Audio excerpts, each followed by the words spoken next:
섞이지 말아야 될 것은 이제 참 조심해야 된다 이런 생각이 듭니다. 그래서 아까 2부 때도 말씀드렸는데요. 그 프린트를 하는데 희한하게 이해가 안 되더라고요. 왜냐하면 노란 프린트 통에 초록색으로 변해 있더라고요. 그래서 아니 노란색에는 노란색이 들어가 있어야 되고 파란색은 파란색이 들어가 있어야 되고 빨간 통에는 빨간색이 들어가 있어야 되거든요.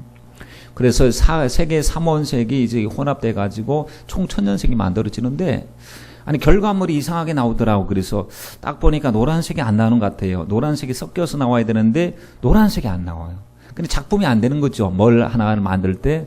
그래서 이제 궁금해서 노란색이 혹시나 막혔나 싶어갖고 빼가지고 그 부분을 노즐을 혹시나 막혔나 했고 이 보통 막히면요 뜨거운 종이컵에다가 휴지 넣고 뜨거운 물을 넣고 담궈 놓으면은 막힌 것이 엉거리진 것이 풀어지거든요. 그러면은 그렇게 해서 이 카트리지라고 하는 곳을 풀어내는데 막혀도 아무리 해도 노란색이 안 나오고 노란색 빼곤 다 나오는 거예요. 그래서 왜 그런가 하고 자세히 보니까 잉크통 색깔이 노란 통 색깔이 보통 이 오렌지 색깔처럼 돼 있습니다. 이렇게 있는데 초록색이 돼 있는 거예요. 초록색이. 깜짝 놀랐죠. 아니 왜 초록색이 돼 있냐. 물이 포도주로 변한 것은 예수님이 하신 일이고 아니 어디 노란색이 초록색이 돼 있느냐 이거죠. 그래서 깜짝 놀래갖고 나중에 시간 있으면 그 통을 갖다가 갈아치우든지 통을 다 있던 걸 싹 비우고 물로 세척하고 말리고 진짜 색깔을 집어넣어야겠다. 그래야 작품이 나오겠다 하는 생각을 하는데 그걸 딱 생각하는 순간에 이제 영적인 생각이 나잖아요. 섞이는 거 조심해야 되는데 색깔이 변질되면 안 되는데 여러분 보통 우리 운전하시는 분들 보면은 셀프 주유소에 가서 기름을 넣잖아요. 그러면 두 종류가 있잖아요. 기름이요. 휘발유 차에는 휘발유를 넣어야 돼요. 경유 차에는 반드시 경유를 넣어야 돼요. 저도 보면은 이제 셀프를 이용할 때가 있는데 보면은 반드시 확인을 하고 다시 한번 보는 거예요. 다 알죠. 뭐 경유차인지를 다 알고 있으면 경유차인데 혹시나 휘발유들은 착각해서 휘발유였다가 큰일 난다. 누를 때도 이거 경유지 경유 누르고 이게 또 이게 손잡이 잡을 때 초록색이지 초록색이 경유야 하고 넣고 다시. 왜냐면 그게 잘못 들어가면 아주 낭패거든요. 그거 심각하잖아요. 그 연료통 연료 개통 다 세척해야 되고 아주 골치 아파집니다. 근데 그걸 보면서 하나님 우리들도 기름 하나 넣는 것도 그렇게 신중을 기하는데 우리들도 하나님 우리가 세상과 주님은 구별시켜 주시고 하나님의 소유로 삼아 주셨는데 그냥 무작위로 다 받아들이는 거예요. 그냥 죽을 것인지 살 것인지 모르도록 세속적인 것, 욕심적인 것, 교만적인 것을 다 받아들이고 있으면 주님 보실 때 넌 잡탕이구나. 너는 사랑이 많고 포용력이 많은 게 아니라 넌 잡탕이야, 잡탕. 여러분 신앙생활 잡탕같이 할 수 없어요. 순수한 신앙생활 우리 해야 될 줄 믿습니다. 오늘 본문에 보니까 어린이 주일을 맞이해서요. 어린이 구절을 묵상을 하다 보니까 무슨 생각이 드냐면 이런 자가 천국에 들어간다는 거예요. 천국은 누가 들어가느냐? 이런 자가 들어간대요. 근데 어린이 구절 어린아이 같이 되지 아니하면 천국에 결단코 들어가지 못한다고 말씀을 하셨는데 근데 예수님께서 말씀하실 때 예수님은 농담하신 적 있으세요? 예수님은 과대 광고하시는 분이세요? 예수님은 침소봉대라고 하죠. 작은 걸 이렇게 크게 만들어 갖고 과장하시는 분이십니까? 아니잖아요. 그렇죠? 있는 그대로 진실 그대로 공의롭게 말씀하시는 분이세요. 그러니 그분이 말씀 한마디만 들어가도 성경은 반드시 응하여지는데 그분이 우리에게 생명을 주시기 위해서 내가 온 것은 생명을 주기 위해서 오셨다고 했는데 그 생명 주는데 결격 사유가 있대요. 생명을 못 받을 수 있는 것. 주님은 모든 사람이 다 구원받기를 원하시는데 구원받을 수 없는 사람이 있대요. 그리고 천국에 들어가기를 원하시는데 천국에 들어갈 수 없는 사람이 있다는 거예요. 성경 속에서 그것을 아주 명확하게 놨어요. 보통 사람들은 보면은 말을 할 때 그 사람 의지, 심중, 아니면은 그 진의를 파악해 봐야 된다 그러잖아요. 어떤 얘기를 하면 그게 도대체 겉은 그렇게 말했지만 속뜻은 무엇인가 하고 막 진의를 파악하려 하는데 우리 주님은 우리가 헷갈리지 않도록 하셨어요. 왜냐하면 주님이 말씀하시는데도 야 이거 주님의 본심이 뭔지 모르겠다 그러면 본심만 깨달은 사람만 구원을 받으면 안 되니까 모든 사람들이 듣고 이해하고 깨닫기 쉽도록 주님이 말씀을 하셨어요. 근데 보면은 이런 자들이 되지 않으면 결단코 천국에 못 들어간다고 하셨으면 못 들어가는 거예요. 그렇죠? 거기에 걸리면 못 들어가는 거예요. 어린아이들과 같이 되지 아니하면 결코 천국에 못 들어간다면 어린아이 같이 되지 않으면 못 들어갑니다. 그리고 죄를 품고 못 들어가고 그래서 그 구절 몇 구절을 같이 함께 나누려고 합니다. 많고 많지만 세 가지로 추려서 말씀을 함께 나눕니다. 예수님 제자들이 그렇게 물었습니다. 예수님 천국에서 누가 큽니까? 라고 했습니다. 여러분들도 궁금하시죠? 천국에 가면은 불공평할까? 천국에 가면 빈부귀천이 있을까? 천국에 가면 어떤 모습일까 싶지만 분명한 것은요, 천국은 공의의 나라입니다. 하나님의 뜻이 완전히 이루어지는 아주 평강의 나라고 진리의 나라고 사랑과 공의가 완전히 충족된 나라가 천국이에요. 천국에 갔는데 하나님 불공평합니다. 억울합니다. 시위하고 데모 나설 사람은 단 한 사람도 없을 것입니다. 천국은 차별하지 않아요. 그러나 천국은 구별되는 곳입니다. 어떻게 구별되느냐면 심은 대로 거두는 거거든요. 하나님은 만유리 여김을 받지 않는다고 했는데 심은 대로 거두는 게 천국에서 땅에서 심었는데 하늘에서 거둔대요. 그리고 육을 위해서 심으면 육신을 위해서 심으면 육신으로부터 썩어진 것을 거둔다고 했어요. 그리고 성령을 위해서 심으면 성령으로부터 영생을 거둔다고 했어요. 그래서 우리 주님이 우리에게 말씀하실 때 심고 거두는 법칙은 정확한 영적인 법칙과 자연의 법칙임을 알려주셨어요. 저는 하나님께서 우리 백성, 인간들에게 주신 최고의 축복이 무엇이냐? 최고는 십자가의 축복이 있죠. 근데 십자가의 축복 다음으로 주신 축복이 뭐냐? 말하라고 한다면 저는 이렇게 말하고 싶습니다. 심고 거두는 법칙. 심을 수 있는 은혜 주신 거, 심을 땅을 주신 거, 심을 기회를 주신 거. 만약에 여러분 아무리 인간들이 애를 쓰고 노력해도 땅이 없다고 생각해 보세요. 땅이 죽어버렸어요. 심어도 열매를 맺지 못합니다. 맨날 콘크리트 바닥 속에서만 산다고 생각해 보세요. 그래서 식물 하나를 심을 수도 없고 거둘 수도 없다고 했다면 여러분 야채를 우리가 먹을 수 있을까요? 그 무엇을 먹을 수 있을까요? 모든 것이 땅에서부터 하나님이 주신 은혜로 주어지는 것들인데 이것이 없으면 그래서 하나님은 자연을 통해서 우리에게 아주 정확한 메시지, 강력한 메시지를 주시는데 그것이 무엇이냐면 심고 거두는 법칙입니다.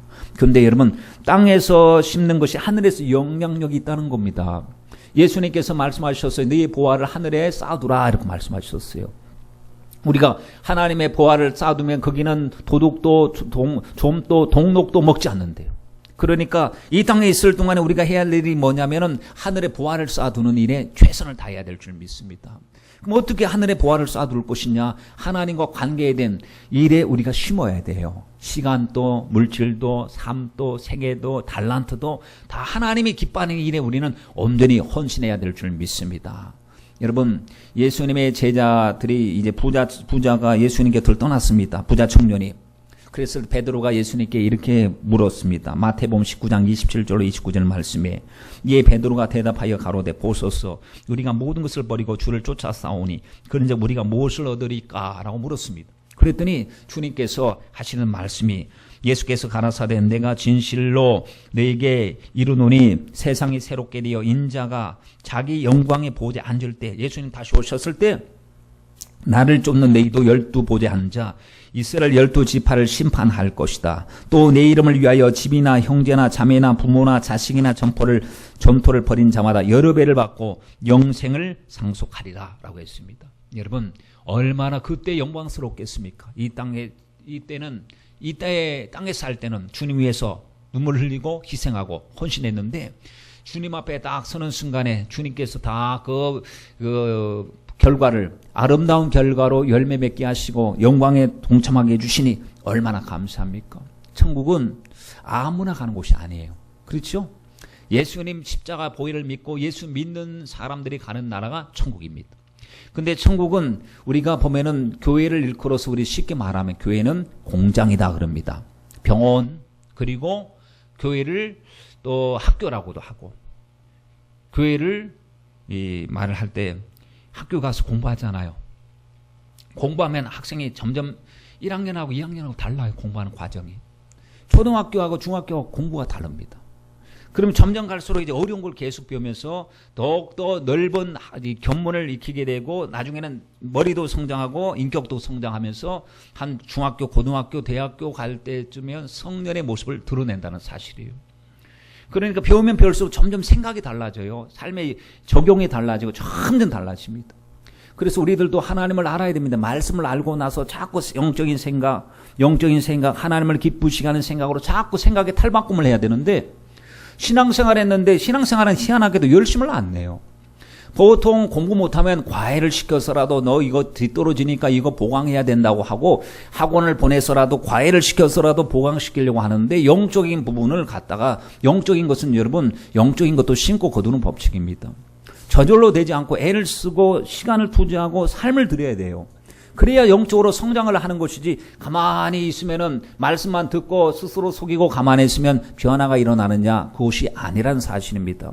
학교 가서 자꾸 지식을 깨우치듯이 성장하듯이 하나님의 말씀을 들을 때 정말 사람의 말로 듣지 않고 하나님의 말씀을 듣고 깨우치시길 바랍니다. 그리고 교회는 병원이라고 하잖아요. 병원은 주님께서 오신 것은 나는 이 죄인을 위해서 왔다, 병든 사람을 위해서 왔다, 병든 자라에게야 의원이 필요하다. 그래서 주님 고치기 위해서 오셨대요. 우리 주님 만날 때 우리 마음, 상한 마음 치유되고 또 잃어버린 모든 것들을 다 회복을 해야 되는데, 말씀이 우리를 여러분 치유하십니다. 여러분, 우리가 영육간에 건강하고 심령 속에 치유가 있어야 남을 치유할 수가 있습니다. 예수님께서 우리 고치시려고 작정하시고 불러주셨으니, 혹시 아직까지 우리 마음속 깊은 곳에 상한 마음이 있고 그 모든 것을 들추어내지 못한 그러한 부분이 있다면, 주님, 의사 되신 주님 앞에, 하나님, 저 영육간에 병든 부분이 있어요. 주님 고쳐주셔서 이제는 시들시들하고 아파하는 모습이 아니라 강건한 모습으로 주님 잘 섬길 수 있도록 건강 주세요. 그래서 나만을 위해서가 아니라 남을 위해서 쓰임받는 일꾼 되게 해달라고 우리 모두 성장해야 될 줄 믿습니다. 교회를 군대라고 말을 하지 않습니까? 군대. 여러분, 군인인데 군인이 훈련 안 받은 군인이 훈련이겠습니까? 아니, 군인이겠습니까? 그리고 군인은 소속감이 충만합니다. 군인은 무장해야 돼요. 군인은 정신이 살아있어야 돼요. 누가 적인지 아군인지 그걸 알아야 군인 아닙니까? 적군에다가는 우호적으로 하고 아군에게 총뿌리를 들이대 밀고 하는 사람이 어찌 좋은 군인이 되겠습니까? 그러니 군인은 여러분 힘들어도 임무가 주어지면 목숨 걸고 감당해야 되는 것이 군인이거든요. 우리는 분명히 싸워야 돼요. 나와 싸워야 되고 세상과 싸워야 되고 죄악과 싸워야 되고 마귀와 싸워야 됩니다. 저와 여러분이 예수 그리스도의 좋은 군사들이 되시길 바랍니다. 여러분, 우리가 예수 믿고 나서 그냥 공짜로 그저 구원문을 받는다고 하니까 아무 수고 없이 구원을 받는 것이라고 생각하는데 아니잖아요. 보세요. 이스라엘 백성들이 애굽에서 나왔습니다. 가서 주님은 적과 꿀이 흐르는 가나안 땅으로 가라라고 했어요. 이것이 나오는 것이 예수 믿고 거듭나고 회개하고 믿음의 출발이라고 한다면, 천국 가는 가나안 땅까지 가는 그 과정이 바로 광야길입니다. 광야길을 일컬어서 뭐라고 하죠? 교회 생활이라고 합니다. 교회 생활 속에서 보면 시험도 있고요, 도전도 있고 유혹도 있고 쓰러지는, 교회 신앙생활하면서 쓰러지는 사람 많습니다. 그리고 원망 불평하는 사람들도 많고, 그러면서 이제 시내산에서 주님께서 말씀하실 때 당신의 법을 말씀을 딱 하셨어요. 법, 천국법이에요. 로마에 가면 로마의 법을 따라야 돼요. 그렇죠? 천국에 가려면 천국 법을 따라야 돼요. 그럼 천국의 법이 무엇이냐 보면 하나님의 계명이에요. 계명. 하나님의 말씀이 천국의 법이에요. 그러면 그 계명 중에 가장 큰 계명이 뭐냐고 물었더니 예수님께서 아주 우리에게 좀 도움이 되라고 쉽게 말씀을 하셨어요. 첫째는 하나님을 사랑하는 법이에요. 하나님을 사랑하되 생명 바쳐 목숨 다하여 정성껏 주님을 사랑하라. 형편껏 사랑하지 말고. 저와 여러분들은 우리가 하나님을 사랑한다고 말하면서도 우리가 정말 형편 따질 때가 굉장히 많습니다. 형편껏 사랑하고 적당껏 사랑하는데, 여러분, 적당껏 사랑해서 주님을 사랑할 수가 없는 세상 속에서 살아가고 있습니다. 어떤 희생을 대가를 치르서라도 우리는 하나님 앞에 뜨거운 정성을 다해 주님을 사랑해야 됩니다. 두 번째 해야 될 일이 뭐냐면 이웃을 내 몸같이 사랑하라라고 말씀을 하셨어요. 그러니까 하나님의 법이 뭔가 봤더니 사랑의 법. 사랑은 율법의 뭐예요? 완성, 마침이래요. 주님은 십자가를 통하여 율법의 마침이 되셨어요. 사랑하지 않는 자는 하나님을 알 수가 없대요. 주님은 사랑이시다라고 했습니다. 사랑은 모든 허다한 죄를 다 덮는다라고 이야기했습니다.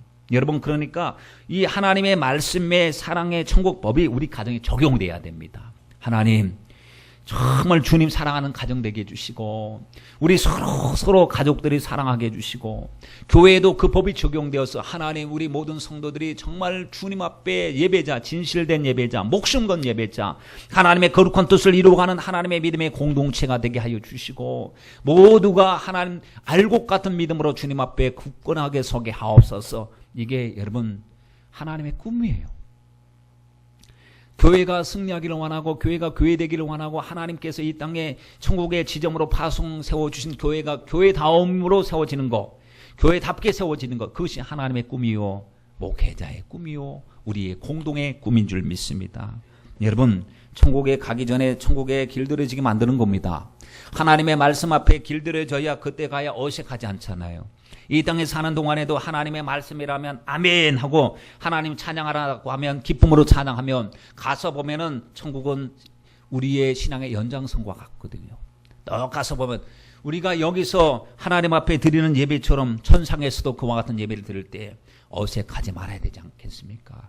여러분 그렇습니다. 우리가 예수님을 믿는다고 말을 하면서도 사랑의 법으로 살지 않고 서로 미워하고 싸우고 비방하고 이간질하고 추태 부리면 하나님의 영광을 가리는 성도가 되고 교회가 된다는 사실을 잘 알아야 될 줄 믿습니다. 주님 천국에 누가 큽니까? 라고 물었습니다. 근데 주님은 누가 크다 적다 보다도 주님은 어린아이 같이 되라. 어린아이 같이 되었을 때 섬기는 자가 천국의 가장 큰 자다라고 말씀하셨어요. 여러분 3절 말씀을 한번 보세요. 3절에 보면 예수께서 한 어린아이를 불러 저희 가운데 세우시고 가라사대 진실로, 자 진실입니다. 주님의 진실이고요. 진실로 내게 이르노니 너희가 돌이켜 어린아이들과 같이 되지 아니하면 결단코 천국에 들어가지 못하리라. 진실로 결단코라는 말씀은 주님의 너무나 확고한 의지의 표명인 줄 믿습니다. 여러분 주님은 쪼크를 하시지 않으신 분이십니다. 그럼 어린아이 같이 되지 아니하면 하는 걸 어떻게 우리가 해석을 해야 될까요? 연령이 어리면 무조건 다 천국에 가는 것이냐? 그는 연령적인 차원에서 접근할 것이 아니고 어린아이가 가지고 있는 그 순수함, 특별히 주님께서 어린아이 같이 자기를 낮추지 않으면 이란 말씀을 하셨기 때문에 자기를 낮추는 그 자체가 여러분 겸손한 것과 온유라고 우리는 표현할 수가 있습니다. 어린아이들에게도 여러분 정말 얼마나 순수합니까? 아이는 단점도 많아요. 어린아이들이 가지고 있는 단점이 오늘 영적인 어린아이와 같은 사람들이 가지고 있는 단점이기도 합니다. 여러분 한번 들어보실래요? 아이들이 얼마나 부족한 부분이 많은지. 첫째, 철이 없어요. 두 번째, 지식이 없어요. 분별력이 약해요. 자기만 알아 이기죠. 그리고 먹고 입는 거 다 챙겨줘야 됩니다. 말하는 것이요 미숙합니다. 상대방을 배려하는 인격이 부족하고 감정 조절 능력이 약하고 원시 감정을 그대로 드러내서 상대방에게 쉽게 상처를 줍니다. 그리고 자기 것도 아닌데 자꾸 달라고 때를 씁니다. 달라는 것밖에 모르고 욕망과 유혹을 절제할 수가 없어요. 억제할 수가 없어요. 어린아이들을 그렇게 때를 쓰고 막 울어대는 것처럼 약한 부분이 있지만 어린아이들의 장점이 뭔가 봤더니 거짓이 없어요. 순수합니다. 꾸미지 않습니다. 부모님이 혼을 내도 나중에는 잘못했다고 쉽게 빨리 용서를 구하고요. 어른들 보십시오. 웅 하고 자기 자존심 건드렸다고 말 한마디 하지 않고 엉어리지고 있잖아요. 근데 어린아이들은 엄마 없으면 안 돼요. 엄마는 절대적인 의지자예요. 절대적으로 신뢰해야 돼요. 그래서 엄마가 없으면 죽는 줄 알고 울어대는 것이 어린아이 특성입니다. 주님은 우리가 영적으로 어린아이가 되라고 하신 말씀이 아닙니다. 지혜에는 장성한 자가 되라고 하고 믿음에는 어린아이가 아니라 젖먹는 자가 아니라 장성한 자가 되라고 했어요. 그러나 아이들이 가지고 있는 이 순수함, 이 겸손함 저희들에게 절대적으로 필요한 요소인 줄 믿습니다. 여러분 예수님은 겸손하신 분 아니십니까? 나는 마음이 겸손하고 온유하니 내게 와서 배우라고 주님 말씀하셨어요. 주님은요 자기를 비워 종의 형체로 나타나셨대요. 그리고 나는 다 섬기러 왔다 주님이 말씀하셨어요. 그래서 주님의 리더십은 서번트 리더십, 그래서 종의 리더십이래요. 군림하는 제왕의 리더십이 아니고 이 서번트 종의 리더십은 십자가 지는 리더십이에요. 자기 죽고 남 살리시는 리더십이었어요. 여러분 주님의 마음, 하나님의 나라는요, 하나님이 왕 되시는 나라거든요. 예수님이 왕좌에 앉아 계셔요. 그분이 겸손하고 온유하신 분이시기 때문에 그분의 나라가 겸손하고 온유한 사람들의 나라입니다. 그러니 우리 속에 교만기가 혹시 있다고 한다면 이 교만기를 떨어뜨려야 됩니다.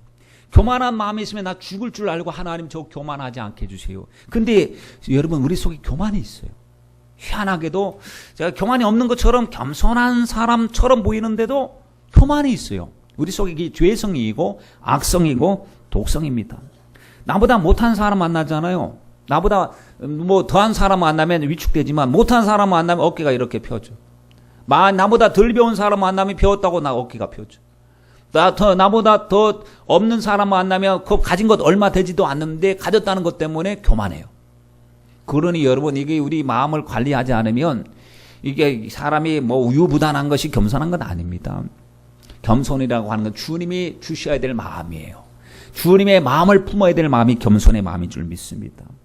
사울 같은 사람은 보면 처음에는 겸손해 보였는데 왕의 자리에 딱 앉더니 사람이 달라졌어요. 주의 종의 말도 안 들어요. 그리고 핑계대기 시작하고 말씀을 들을 때마다 기분 나빠하면서 오히려 변명하기 시작했어요.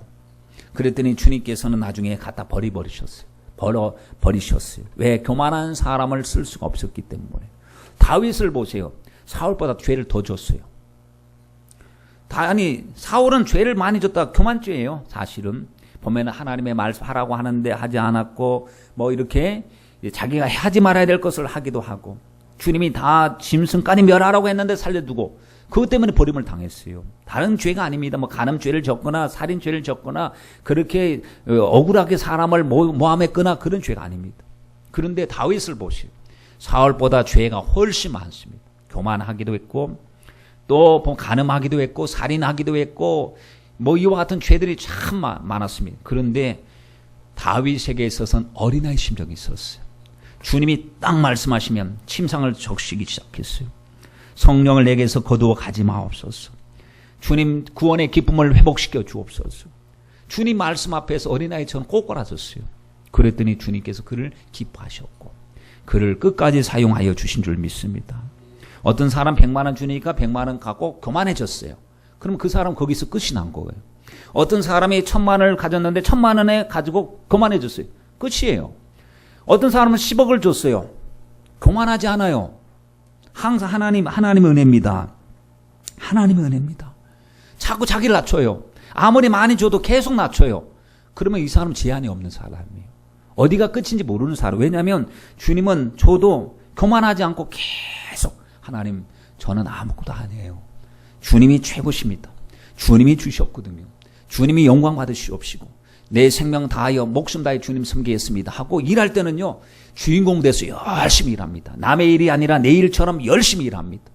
그러다가 이제 서서 이제 상급을 받거나 이제 모이라 했을 때 맨 뒤에 가서 자기 종족을 감춰버려요. 왜냐하면 내가 했다라고 하는 게 아니라 나는 주님이 주신 것을 가지고 일을 했기 때문에 자랑할 건덕지가 없는 사람입니다 하고 그러면 주님이 찾으시는 거예요. 아무개 어디 있지? 왜 안 보여? 일할 때는 열심히 일했던 아무개가 이와 같이 내 곁에서 같이 먹고 마실 때 기쁨을 같이 공유할 때는 아무개 어디 있느냐 했더니 저기 말석에 앉아 있습니다. 주님 얼마나 기뻐하실까요? 상소로 올려라. 빨리. 주님께서 위로해 준 그날이 여러분 우리가 최고 위로자가 되어야 됩니다. 주님께서 우리를 상석에 앉히시도 않았는데 내가 그 자격이 된다고 딱 상석에 앉아보세요. 주님의 코드하고 안 맞습니다.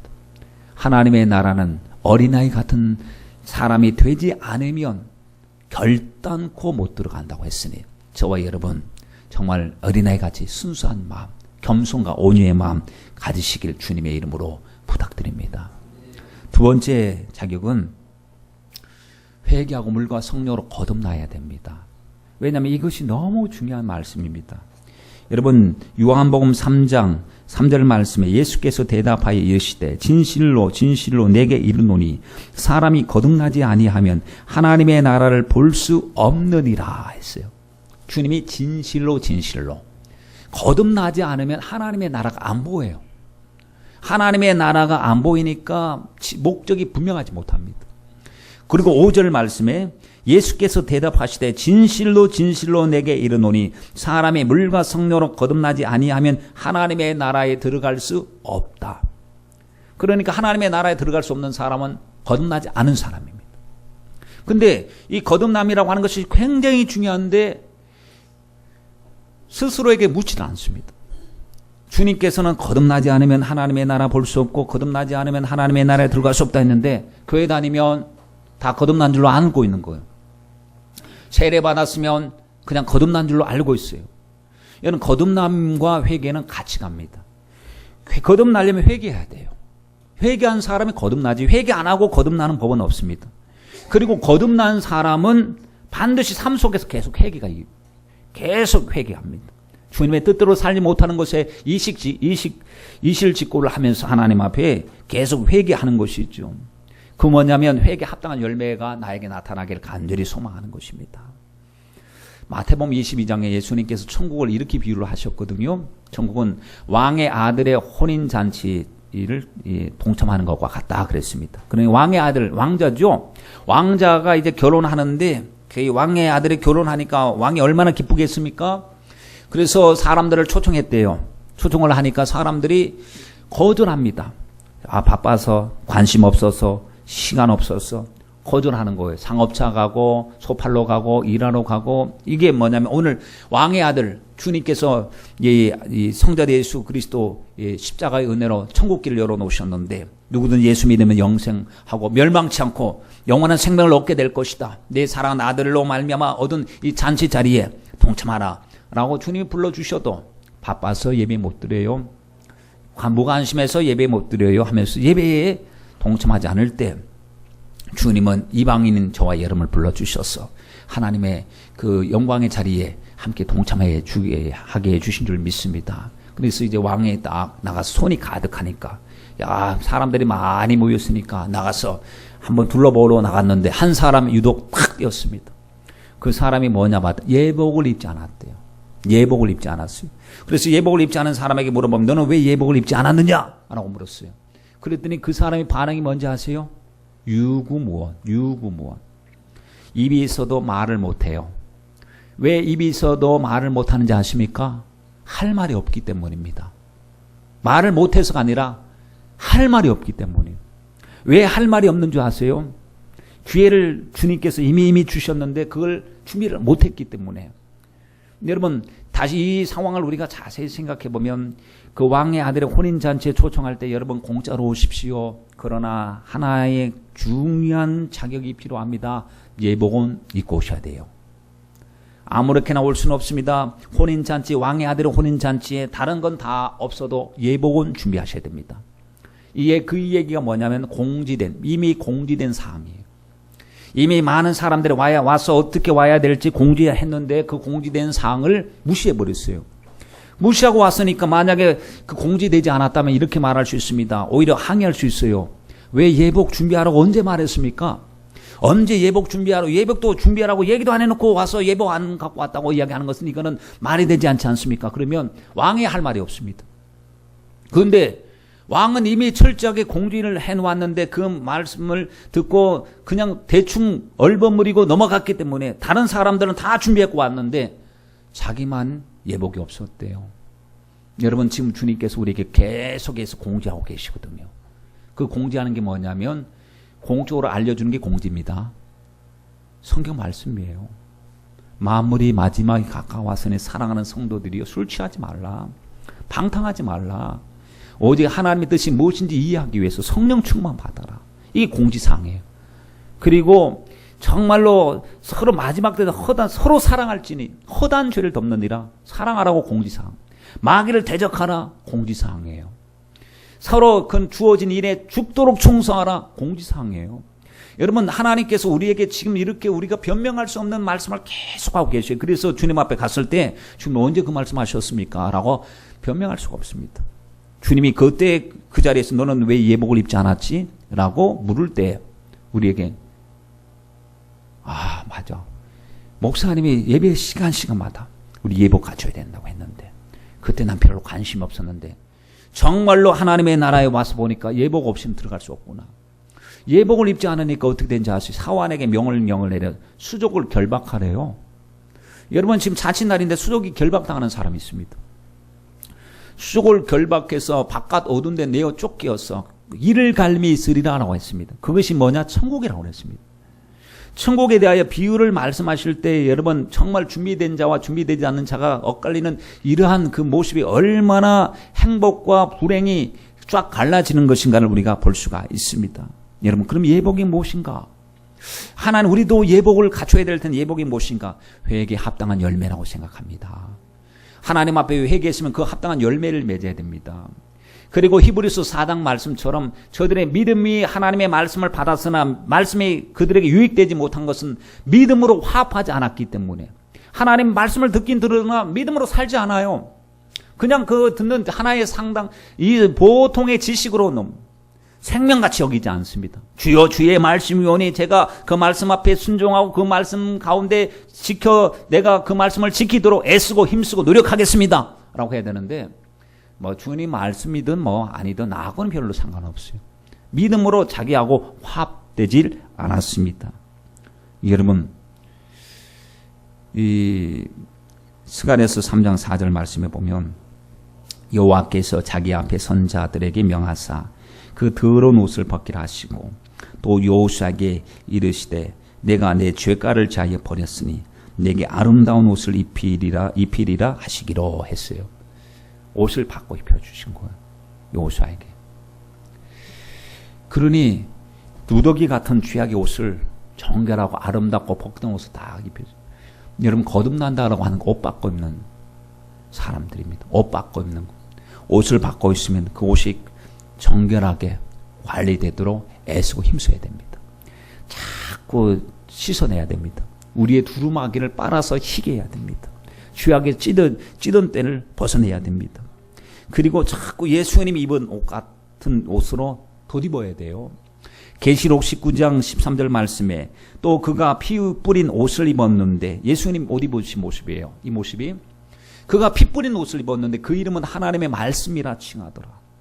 예수님이 피 뿌린 옷, 그 보혈에 피 뿌린 옷을 입었으니 저와 여러분들도 다른 옷 입지 말고 예수 그리스도로 옷 입읍시다.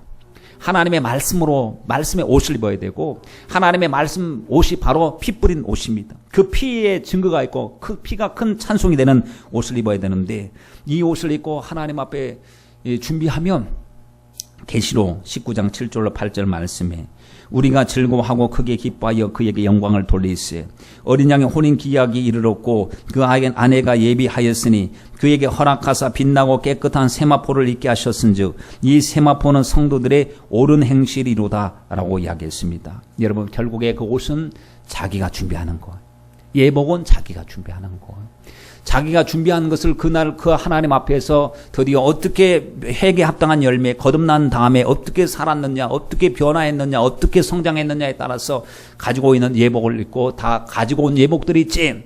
믿음으로 선한 싸움을 싸우고 정말 믿음을 지켰던 그 예복을 입는 시간이다. 예복 착용 딱 했는데 예복을 준비하지 않은 사람은 수족을 결박하여 바깥에 내어 쫓아버린다고 말씀을 했으니 여러분 정말로 하나님 저희들 거듭났으면 거듭난 모습 속에서 정말 의의 열매 성령의 열매를 맺고 살 수 있도록 주님 도와주시옵소서 해야 되죠.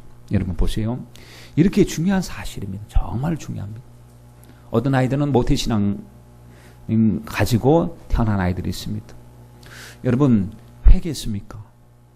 정말 거듭난 자의 모습을 가지고 살아가고 있습니까? 회개는 하나님이 주신 최고의 축복인 줄 믿습니다. 회개하다가 은혜 받아요. 회개해야 성령 불을 받습니다. 회개해야 사람의 변화가 일어납니다. 거듭난 사람은 변화가 일어나야 합니다.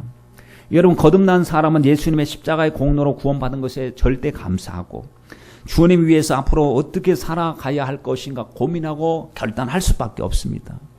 돈으로 가는 나라가 하나님의 나라 아닙니다. 마음 착해도 못 갑니다. 큰 벼슬로도 못 갑니다. 오직 믿음으로 가는 나라 하나님의 나라, 거듭나야 가는 나라가 하나님의 나라입니다. 여러분 거듭난 자 속에 성령님이 내주하고 계셔요. 주중에 이런 말씀을 드린 적이 있었어요. 주중에 보면은 성전의 휘장이 찢어졌다. 그 휘장은 어떤 성전에 보면 여러 가지 휘장이 많습니다. 성전에 보면 다 휘장으로 돼 있어요. 성전이. 휘장이 돼 있는데 그 찢어진 휘장이 어디냐 봤더니 성소와 지성소 사이에 있는 휘장이 찢어졌다. 그 성소는 왜 성소냐? 거룩한 곳이니까 성소예요. 지성소는 왜 지성소냐? 지극히 거룩한 곳이기 때문에 지성소입니다.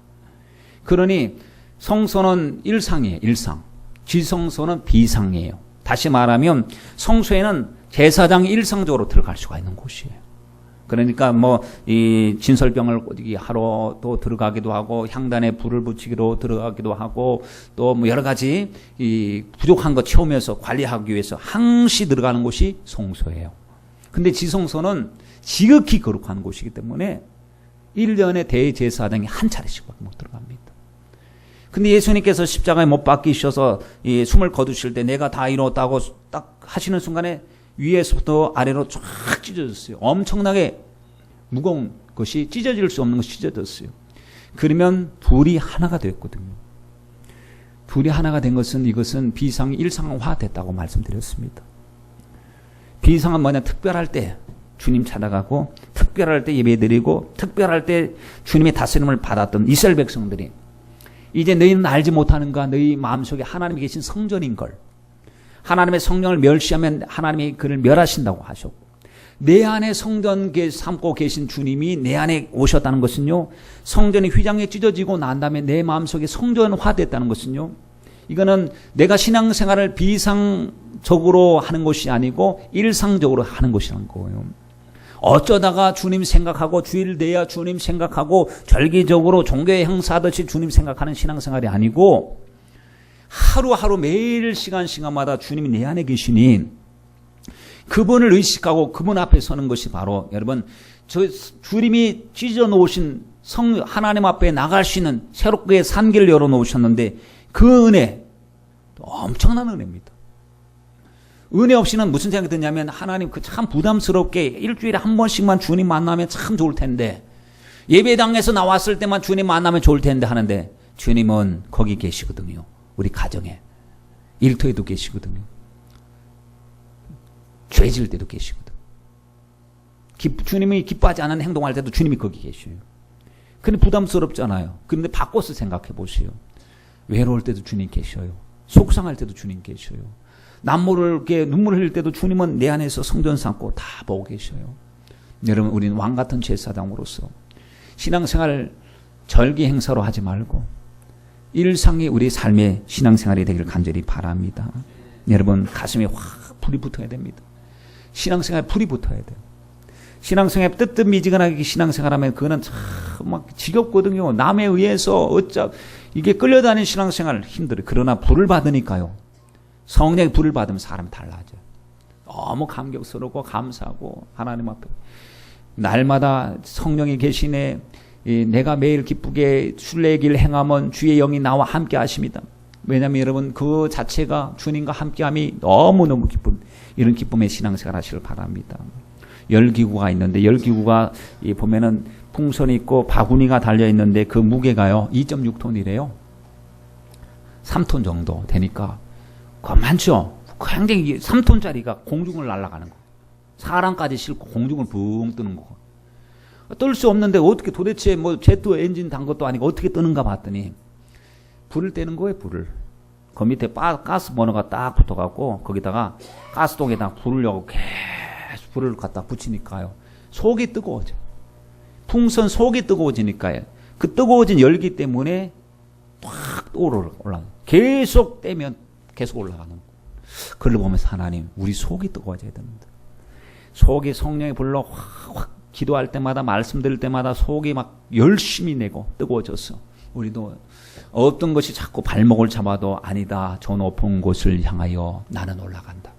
환경이 어려워도 나는 저 높은 곳을 향하여 올라간다. 왜냐하면 속이 뜨겁거든.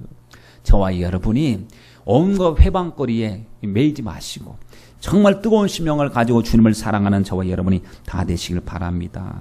여러분 거듭난 사람은 변화해요. 여러분 우리가 변화하고 있습니까? 정말 주님의 모습을 닮아가고 있습니까? 진짜 회개하고 거듭나면 사람 달라집니다. 사람이요 180도로 겸손해지고 온유해집니다. 어른 행세하고 목에 힘주고 다니던 사람들, 교회에서 항상 자신만이 훌륭하고 어른인 줄 알았던 사람이 거듭나니까 고개 숙이고 다녀요. 은혜 받고 변화되니까 어린아이처럼 변합니다. 교만하고 잘난 척하고 큰 소리치고 남 비판하기 좋아하고 말이 많았던 사람이 거듭나면 남 말할 수가 없어요. 내 안에 들보가 보이거든요. 내가 더 악한 사람인 것이 보여지기 때문에. 그러니까 여러분, 우리도 하나님 거듭나고 성령의 충만함을 받아 정말 주님의 일꾼이 되게 하여 주시옵소서. 물어야 됩니다. 내 자식, 내 가족, 나는 거듭났는가? 거듭남의 증거는 무엇인가? 성령님의 인도를 따르고 있는가? 여러분, 아주 기본적인 것이지만 기본적인 것을 확인하고 넘어가야 됩니다. 왜냐하면 거듭나지 않고는 결코 하나님의 나라에 들어갈 수 없다 했기 때문에. 세 번째, 천국은 내 아버지 뜻대로 행하는 자라야 들어간다라고 하셨습니다. 마태복음 7장 21절 말씀에 나더러 주여 주여 하는 자마다 다 천국에 들어갈 것이 아니래요. 다시 말해 말로 신앙생활에서 못 들어간다는 겁니다. 다만 하늘에 계신 내 아버지의 뜻대로 삶으로 신앙생활해야 천국에 들어가리라 했습니다. 그러니까 못 들어가는 사람은 주여 주여 하는 사람, 내 아버지의 뜻대로 행하는 사람이라야 들어가리라 했습니다. 천국은 이와 같은 사람들의 것입니다. 아버지의 뜻. 요한복음 6장 39절로 40절 말씀에 나를 보내신 이의 뜻을 행하려 함이니라. 나를 보내신 이의 뜻은 내게 주신 자 중에 내가 하나도 잃어버리지 아니하고 마지막 날에 다시 살리는 이것이니라. 내 아버지의 뜻은 아들을 보고 믿는 자마다 영생을 얻는 이것이니 마지막 날에 내가 이를 다시 살리리라. 아버지 뜻이 뭐냐? 살리는 곳이. 아버지 뜻이 우리 가족 살리는 곳. 또 데살로니가전서 4장 3절 말씀에 보니까 하나님의 뜻은 이것이니 너희의 거룩함이라. 곧 음란을 버리고 라고 했습니다. 거룩이 아버지 뜻입니다. 데살로니가전서 5장 18절 말씀에 범사에 감사하라. 이는 그리스도 예수 안에서 너희를 향하신 하나님의 뜻이니라. 여러분, 그러니까 감사가 뜻이고 거룩이 뜻이고 또 생명 살리는 것이 뜻인데, 이걸 총괄적으로 이야기하면 성도와 교회가 주님은 반드시 이기기를 원하신다는 것. 이겨서 하나님의 나라에 함께 들어가기를 원하는 것이 아버지의 뜻입니다. 여러분, 이 계시록의 2장 3장 말씀 알고 계신가요? 거기 뭐가 나오죠? 교회 이야기가 나옵니다. 교회 이야기, 어떤 교회 이야기 나옵니까? 주님 마음을 아프게 하는 교회들, 세상에 꼬꾸라지고 실패하는 교회들, 살았다는 이름은 가졌으나 죽어버린 교회, 첫사랑이 없는 교회, 불법을 용인하고 받아들이는 교회, 교만한 교회, 착각에 빠진 교회, 모든 부유하다고 생각했지만 주님 보실 땐 가난한 교회, 주님의 생각하고 자신들의 판단하고 완전히 달랐던 교회들의 이야기가 나옵니다. 근데 주님께서 그 교회의 사자들에게 주님이 말씀하실 때 성령의 음성을 들으라고 하셨어요. 왜? 주님은 교회를 포기할 수가 없기 때문에. 근데 이 성령의 음성을 들으면 살아납니다. 그리고 자기의 실체를 알면 살아납니다. 그리고 그들에게 한결같이 당부하신 말씀이 있었습니다. 이기는 자가 되라. 음부의 권세를 이겨라. 죄를 이겨라. 주님이 말씀하셨어요. 그리고 이기는 자에게 주실 엄청난 축복에 대해서 주님이 말씀을 하시는데, 그 엄청난 축복은 여러분 다 어디서 얻을 축복이냐? 천국에서 얻을 축복이었어요. 주님이 이 어여치 주님 앞에 섰을 때 주님께서 천국에서 그들에게 떳떳하게 공개적으로 수많은 사람들에게 주어질 축복이 바로 주님이 이기는 자에게 주신 축복이라고 했습니다. 여러분, 이긴 자가 아니라 이기는 자예요. 이긴 자, 이만희를 이긴 자라 그러잖아요. 사이비 이단에서는. 여러분, 이긴 자는 예수님이 이긴 자예요. 이긴 자. 근데 이기는 자는 우리가 이기기를 원하셔요. 현재 진행형이에요. 과거에 이겼다고 해서 계속 이긴 자가 아닙니다. 이기는 자가 우린 돼야 됩니다. 근데 이기는 자에게 주님이 엄청난 축복, 여러분 잘 한번 들어보세요. 이기는 그에게는 내가 하나님의 낙원에 있는 생명나무의 과실을 먹게 하여 주리라. 하나님의 낙원에 천국에 있는 생명나무의 과실을 주겠다. 이기는 자는 둘째 사망의 해를 받지 않게 할 것이다. 이기는 그에게는 내가 감추었던 만나 줄 것이며, 이기는 자와 끝까지 내일을 지키는 그에게 만국을 다스리는 권세를 준, 만국을 주님과 함께 다스릴 권세를 주신다고 했고요. 이기는 자는 이와 같이 흰 옷을 입을 것이고 의의 세마포 옷을 입을 것이고 내가 그 이름을 생명책에 반드시 흐리지 않고 그 이름을 내 아버지 앞과 천사들 앞에서 시인하여 주리라 라고 하셨고 이기는 자는 내 하나님의 성전에 기둥이 되게 하여 줄 것인데 이 성전은 기둥은 나갈 수가 없어요. 그가 결코 다시 나가지 아니하리라 라고 했습니다. 여러분 그러면 이겨야 되는데 어떻게 이길 수 있어요? 내가 세상에서 환난을 당하나 담대하라 내가 세상을 이겼노라 주님이 말씀하셨어요. 그러니 주님이 이기셨으니 우리도 이기면 이것이니 너희의 믿음이라고 주님이 말씀하셨거든요. 세상을 이기는 것이 이것이니 우리의 믿음이에요. 믿음으로 이기는 것입니다. 그러면 성경에서 나오는 수많은 사람들도 문제는 많았습니다. 그런데 이겼어요. 드디어 이겼어요. 끝끝내 이겼어요. 모세도 아브라함도 다니엘도 요셉도 바울도 베드로도 다 이겼어요. 시험과 환난이 없어서 이긴 게 아닙니다. 시험과 환난이 무진장 많았지만 그들은 정말로 이기기 위해서 몸부림치고 애를 썼습니다. 여러분 성경에 보세요. 하나님이 함께 하시니까 막 기적이 일어난 사람이 있습니다. 모세를 보세요. 하나님 막 기적을 베풀어 주셨잖아요. 홍해가 갈라지죠. 그리고 반석에서 물이 나오죠. 애굽에서 지팡이를 내미니까 막 물이 피가 되죠. 그런 기적들을 하는. 엘리야를 보세요. 엘리야가 하나님 불을 내려 주시옵소서 했더니 불이 떨어졌어요. 엘리사를 보세요. 기적이 얼마나 많았는지. 죽은 자가 벌떡벌떡 살아납니다. 그런데 다윗을 보세요. 다윗에게 기적이 뭐가 있었죠? 주님은 저가 내 마음에 합한 사람이다. 내가 저를 통해서 나의 모든 뜻을 다 이루어 가리라 하셨던 다윗. 특별한 기적이 없었어요. 사람 살리는 기적이 없었어요. 그러나 그는 행복한 사람이고 최고의 승리자가 됐어요. 왜냐?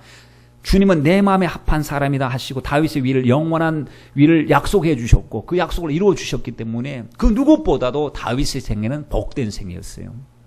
그럼 다윗은 환난과 풍파가 없었느냐? 아닙니다. 그 누구보다도 눈물을 많이 쥐어짰던 다윗이었습니다. 그런 그가 승리할 수 있었던 비결이 무엇이었을까요? 성경을 찾아보게 됩니다. 사무엘상, 사무엘하, 시편 이 역사서를 보면서 도대체 다윗이 하나님을 감동시켰고 하나님을 기쁘시게 했던 것이 무엇인가를 찾아보니까 여러분 어렵지 않게 발견하는 것이 뭐냐면 하나님을 내 앞에 항상 모시며 그가 내 우편에 계심으로 내가 요동하지 아니하리로다. 항상 하나님을 앞에 모셨어요. 하나님 앞에 있으니까 하나님 가까이 보이는 거예요. 문제가 있어도 그때 하나님 앞에 가는 겁니다. 그냥 하나님 크게 보이는 거예요. 하나님은 크게 보이니까 위로가 생겨요. 하나님이 크게 보이니까 담대함이 생깁니다. 이상하게 하나님 멀리 떠나면 개인이 환경 보이고 주눅 드는데 하나님 앞에 가면 다른 게 안 보여요. 하나님만 보여요. 그러니까 용기가 생겨요. 용기 100배예요. 바울도 뭐라고 고백했습니까? 하나님이 나를 위하시면 누가 나를 대적하리요? 라고 했습니다. 여러분 하나님 우리를 위하시면 누가 대적할 사람이 없습니다. 우리가 하나님과의 거리를 멀게 하기 때문에 지금 두려움에 쌓여 있는 겁니다. 낙심하고 있는 것도 자꾸 하나님과 거리가 멀찍한 거리에 있기 때문에 낙심이 들어올 수 없을 정도로 하나님을 바로 코앞에서 주님을 내 앞에 모셔드리고 항상 주님 앞에 예배자로 우리가 서 있으면요. 여러분 우리는 승리할 수 있습니다. 우리 인생 가운데서 그림자가 자꾸 보이지 않아요. 그림자가 드리워지지 않습니까? 왜? 주님을 등지고 있잖아요 지금. 주님을 등지고 있으니까 햇빛과 빛 대신 주님이 뒤에 계시니까 그림자가 생기는 겁니다. 우리도 태양을 등지고 있으면 그림자가 보여요. 그러나 태양을 마주 서 있으면 그림자가 안 보여요. 그림자가 없는 것이 아닙니다.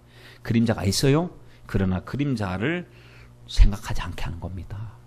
여러분 그렇습니다. 그것이구나. 하나님 정말 다윗이 정말 힘들었을 때 주님을 가까이 하니까 그런 고백이 나와요. 천만인이 나를 둘러 진칠지라도 나는 걱정이 없대요. 사울이 나를 쫓아와도 걱정이 없대요. 주님이 나의 목자시대. 하나님이 나의 목자 되셔서 합력하여 모든 선을 이루어 주신다고 했으니 여러분 우리도 다윗의 방법대로 예배자 돼야 되겠구나. 주께로 더 가까이 가야 되겠구나. 신앙은 주님과 나와의 거리 문제구나. 주님과 멀찍이 떨어진 자는 결코 승리할 수 없구나.